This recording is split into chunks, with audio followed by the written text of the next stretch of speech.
بسم الله الرحمن الرحيم لا حول ولا قوة إلا بالله العلي العظيم الحمد لله رب العالمين وصلى الله على سيدنا ونبينا أبي القاسم المصطفى محمد وآله الطيبين الطاهرين لا سيما بقية الله في الأرضين أجل الله تعالى فرجه الشريف. Alhamdulillah, we are able to start second semester, and as you know, we finished قاعده القرآن والاستخارة. The next rule or قاعده is قاعده الطهاره. This قاعده is very established rule in fiqh, and our ulama, we can say, have no disagreement about it in principle. Maybe there are some details that there can be disagreement about it, but for the most part there is no disagreement or controversy.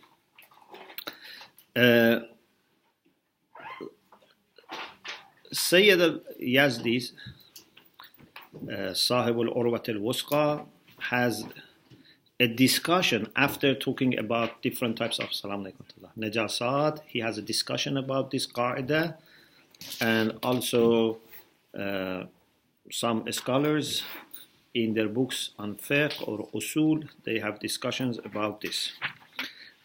As it has been our practice, we first start with explaining the definition, the meaning of this qaida. Then we will talk about the arguments and proof. Then we would have few other topics to discuss. One is whether this rule can be applied to cases where we have doubt about najasat al-dhatiyya, essential and primary najasa. Second, can this rule be applied when we know that previously this was najas and there is possibility of istishab? The other issue that inshallah we will discuss is whether this qaida can be applied when the doubt is not about mistaq or mawdu. It's not about an instance. The doubt is about the ruling, about hukm. We don't know whether something is najas or not, and now we want to say it is assumed to be tahir based on qa'idat al-tahara. It's not a matter of najas touching it. The object itself, suppose we have doubt. The other issue is whether this rule establishes tahara in reality, taharatul waqi'iyya, or it's just tahara as a practical assumption. It's a hukm al-zahiri. And then there is a discussion which is not very much related to this rule about tahara in general in salat. Is it a condition or najasa is an obstacle? Is tahara a condition or najasa is an obstacle? So this is something that very quickly we will mention at the end, but there is no discussion that much about it, and the author says this has to be discussed in fiqh. So the first thing is madhmun al-qa'ida. What is the concept? What is the definition of qa'idat al-tahara? Whenever you have doubt whether something has become najis or not, or whether something is najis or not. For example, we have a glass of water. We don't know this water is najis or not. Water by itself is not najis, but maybe this was touched by najis, or they added some najis into it. Maybe the glass was najis. We don't know. Maybe someone's hand was najis and put in this glass. So قاعده الطهاره says you can assume that it is clean unless it is proved that it is najis. Or if you have doubt whether something is najis or not. I don't know if you have heard, maybe once we mentioned, some akhbariyun had the idea that iron is najis, hadith. You know, and there was a big discussion about this. So if you have doubt whether something like iron is najis or not, it's not a matter of najis touching it. It's a matter of this by itself being an item like blood, which is najis. So again, this qaida says, according to general interpretation, expanded interpretation, that says it includes such cases, it says you assume it is tahir.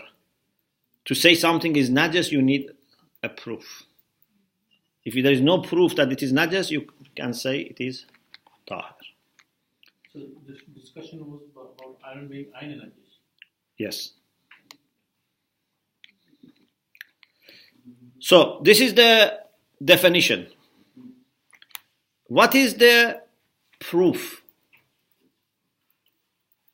Is there any hadith, rational argument, consensus, ijma, bana, uqala? These are different things that we have been using for previous rules.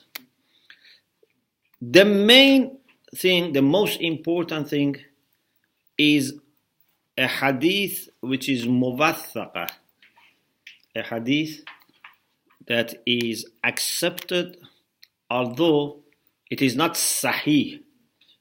Sahih is the one that all the narrators who occur in the chain of narration are adl imami. They are just and they are imam. But if one is not imami but is reliable, it's accepted. We call it muwathaqa. So we have muwathaqatu Ammar and Abi Abdullah alayhi salam. Inshallah, we will talk about the sanad, about the chain of narration of this hadith. We have discussion about this later. But right now, let's see the main part of the hadith. You should know, actually this hadith is a long hadith, and in some books they have divided this hadith into different parts and put it in different sections of fiqh, because it relates to different issues. And you know, this happens a lot, that if a hadith is long and part of it is about salat, part of it is about tahara, part of it about tawaf, they may have broken the hadith and put it in different sections. For this reason, the great Ayatollah Burujirdi said we need to make sure that we have all these parts together so that faqih can reflect on them all together. Because maybe something which was said 2 lines before and we thought it's not relevant, but it still can shed some light on this. And this was the idea of compiling Jami'u Ahadith al-Shia. Jami'u Ahadith al-Shia is a book that brings hadith from different sources together at one point. So, the part which we have, it's a very small part of the whole hadith. كل شيء نظيف حتى تعلم أنه قذر. Everything is clean till you know that it is unclean. Of course, here we mean ritual cleanliness. Yeah, it's ritual cleanliness. فَإِذَا عَلِمْتَ فَقَدْ قَذِرَ. When you know that it is unclean, okay. From the time that you know it is unclean, it is unclean. وَمَا لَمْ تَعْلَمْ فَلَيْسَ عَلَيْكَ. Means فَلَيْسَ عَلَيْكَ جُنَاحٌ, for example. And if you don't know, no problem. There is no obligation on you. As you see, it's very clear.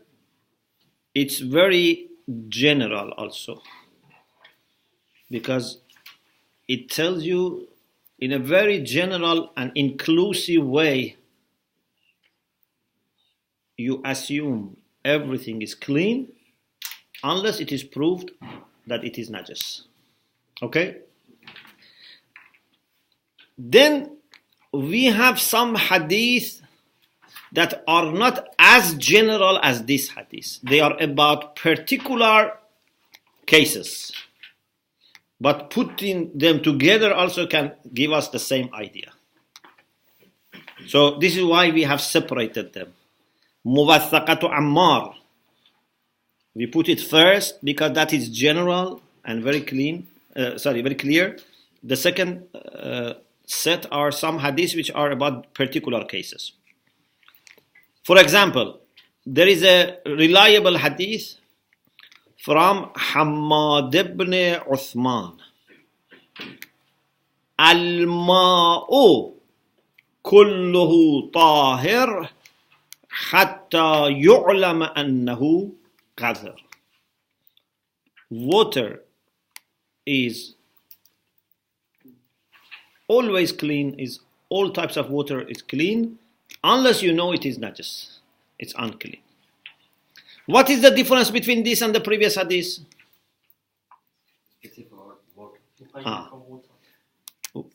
One difference is that it is about water, but that one was kullu shay.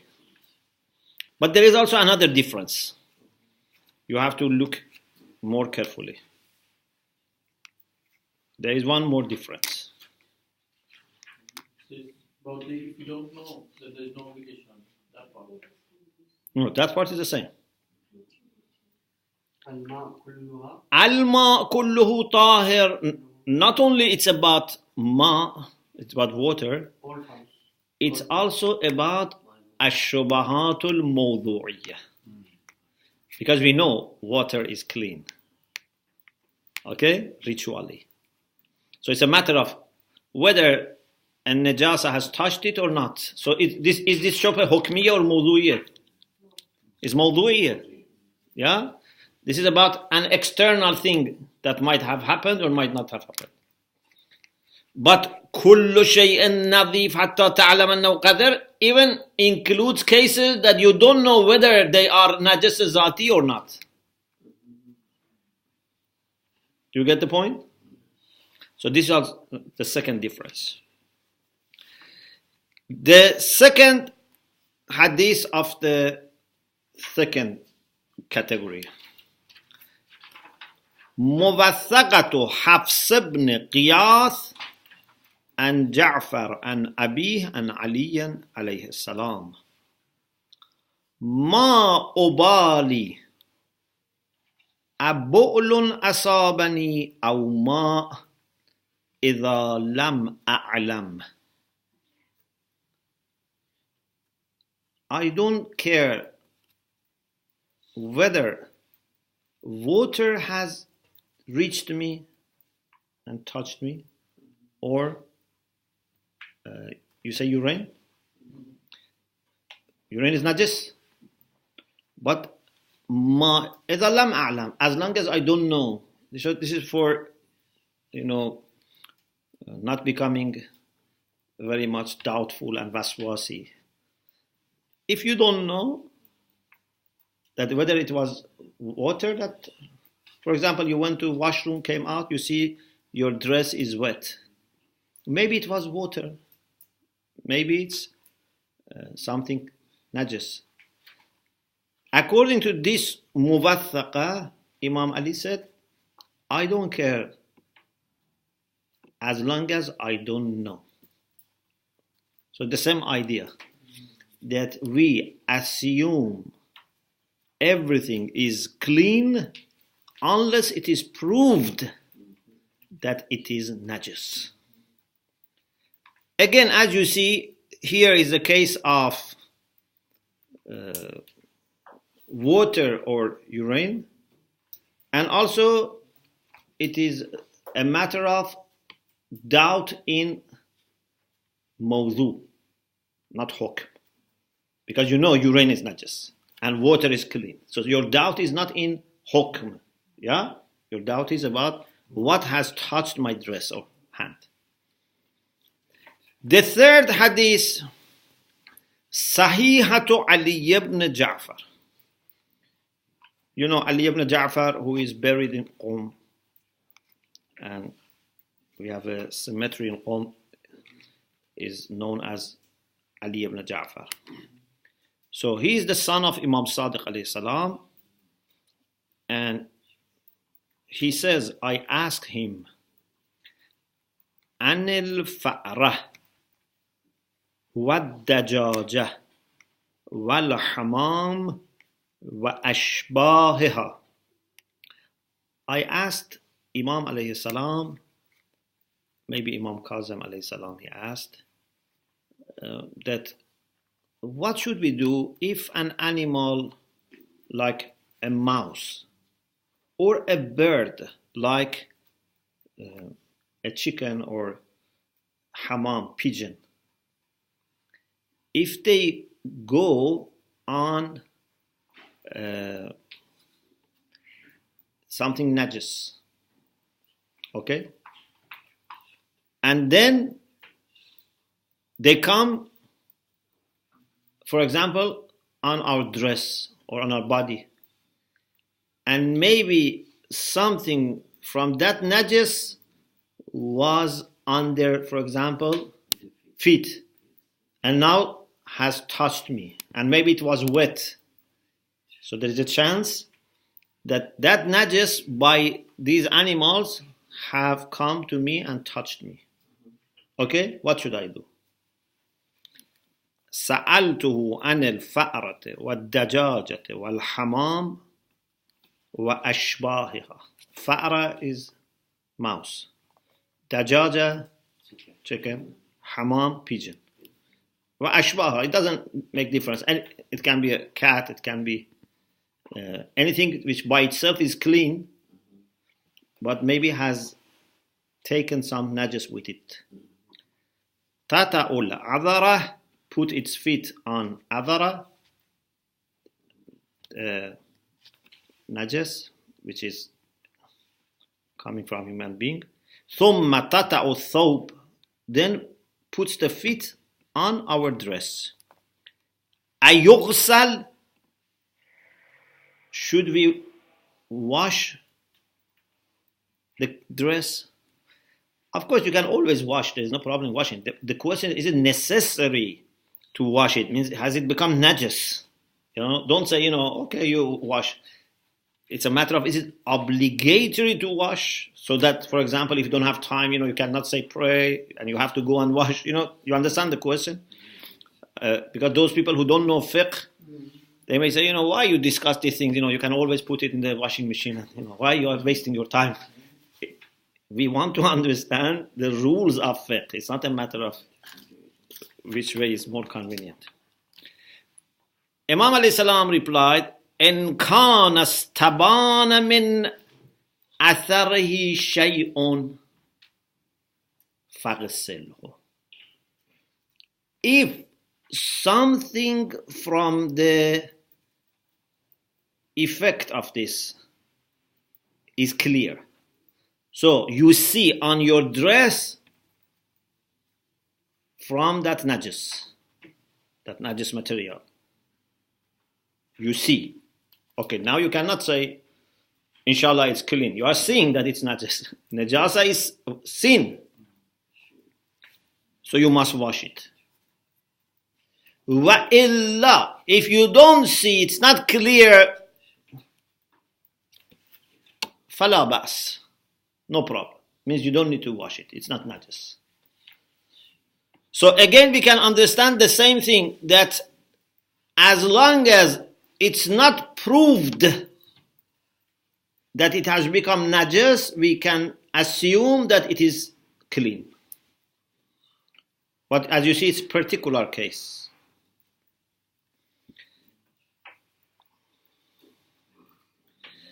We have another muwathaqa from Ammar and Abi Abdullah, which actually is not different, is different part of the same. You know, the first hadith we had Ammar, again we have Ammar. They're not separate. They are the same hadith but different pieces. The first piece that we quoted was general. But here is about liquid and about mouse being found dead in a liquid. It's particular. رجل يجد في إنائه فأرة. A person finds in his container. You have a container of water, okay? And you find a mouse. وَقَدْ تَوَضَّأَ مِنْ ذَلِكَ الْإِنَاءِ مِرَارًا. He has made wuzu many times from this. You know, in the past, sometimes they had, because there was no pipeline, yeah? So they had containers for water, and many times it was not core. It was not, very big. So they used to take water maybe from, for example, bottom of it or from top of it. So it's possible that maybe this mouse was there for days. And maybe it has just happened that after the last time that you used water for wuzu, for example, that mouse has gone inside and died. Okay? So, he says, he finds in his container a mouse, and قَدْ تَوَضَّأَ مِنْ ذَلِكَ. He has made wuzu from that container mirara, several times. أَوْ اغْتَسَلَ مِنْ, or has made ghusl from this water, or washed it, for example, himself. Because it can be general wash or ghusl. أَوْ غَسَلَ ثِيَابَهُ. He washed his clothes with this water. وَقَدْ كَانَتِ الْفَأْرَةُ مُتَسَلِّخَةً. And this mouse is dead. It's really dead. Imam alayhi salam said, إِن كَانَ رَآهَا فِي الْإِنَاءِ قَبْلَ أَنْ يَغْتَسِلْ أَوْ يَتَوَضَّأَ أَوْ يَغْسِلْ ثِيَابَهُ ثُمَّ يَفْعَلُ ذَلِكَ بَعْدَمَا رَآهَا فِي الْإِنَاءِ فَعَلَيْهِ أَنْ يَغْسِلَ ثِيَابَهُ وَيَغْسِلَ كُلَّ مَا أَصَابَهُ ذَلِكَ الْمَاء وَيُعِيدَ الْوُضُوءَ وَالصَّلَاةَ. If he had seen this mouse there, and still he has made wuzu, ghusl, and washed, and then made his salat with this, he has to repeat everything, and he has to wash everything, because he has seen this, and it was known that this is najis. Even if he didn't know mas'ala, it doesn't make difference. He knew that this mouth was there before. وَإِنْ كَانَ إِنَّمَا رَآهَا بَعْدَمَا فَرَغَ مِنْ ذَلِكَ وَفَعَلَهُ. But if he has seen this mouth afterwards, he has made wuzu, he has washed, whatever, he has made ghusl, and he was not aware that there is mouth, and now he sees. فلا يمس من ذلك الماء لا يمس من ذلك الماء شيئا لا يمس مس يمس إنه لقرآن كريم في كتاب مكنون لا يمسه إلا المطهرون. لا يمس من ذلك ما شيئا وليس عليه شيء. Now he would not touch that water from now on. Means not use it. Of course you can touch it, but you have to wash your hand. You say you don't touch it means you don't use it. And ليس عليه شيء. He doesn't need to do anything. He doesn't need to repeat wuzu or salat or wash again. So the idea is, because maybe it all happened after he had used water. لأنه لا يعلم متى سقطت فيه. Because he doesn't know when this mouth fell down in that container. Then Imam said لعله أن يكون إنما سقطت في تلك الساعة التي رآها. Maybe this mouth was put or dropped or fell in that container just at the same time that he saw it, shortly before that. So as long as there is a chance that water was not touched by mouth, you can assume that in that period water was still clean. So this is very similar to قاعده الطهاره. Of course it is about water, but it's a very good case. Then Sheikh Irwani says, the author says, we can use these riwayat of the second category under two conditions. One is to say, although they are about particular objects, we can generalize them with tanqihul manat. Tanqihul manat is different from qiyas. Do you understand the difference? In usul al-fiqh we discussed. Tanqihul manat means you have a ruling and you know the reason for that ruling, then you can extend the ruling to another case that you know the reason is there. This is not qiyas.